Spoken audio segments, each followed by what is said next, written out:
যে এই গ্রহের বিভিন্ন দোষ নিবারণ করার জন্য আংটি, পাথর, কবচ, বিভিন্ন ধরনের জিনিস আর কি দেওয়া হয়। প্রতিনিয়তই বিভিন্ন ধরনের ক্যারেক্টার প্লে করি, তাতে সেগুলো ধারণ করা কোনোভাবেই সম্ভব নয়। আমার মতো অনেকে আছে সেগুলো তারা ধারণ করতে চায় না, সেগুলো না হলেও কি আমরা কোনো এফেক্ট পাবো না, বা কোনো এফেক্ট পাওয়া সম্ভব নয়? কবচ, মাদুলি ধারণের প্রত্যেকটা জিনিসের কিন্তু একটা করে রে কিন্তু আছে। এই রেটাই কার্যকরিতা হয়ে ভালো হয়। আপনার প্রশ্ন যে কেউ যদি না করতে পারে বা কেউ যদি না এটা অর্থ বিনিময়ে সে যদি কেউ না নিতে পারে, তাহলে কি তার একটা জায়গায় যে সে পৌঁছতে পারবে না?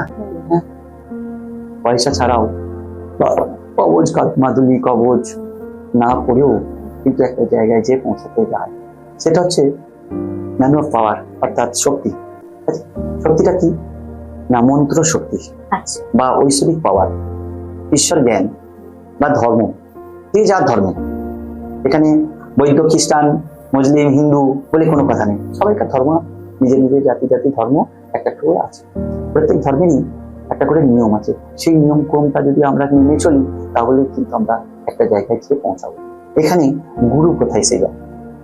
বলছে দীক্ষা এসে যায়। যদি দীক্ষা মন্ত্র নেওয়া হয়, তাহলে সে কিন্তু সেই সঠিক পথ ধারণ করিয়ে দেবে, বলে দেবে। সেই মন্ত্র যদি প্রতিদিন জপ করা যায় টেনশন না, তাহলে কিন্তু সে তার সঠিক জায়গায় গিয়ে পৌঁছে যাবে।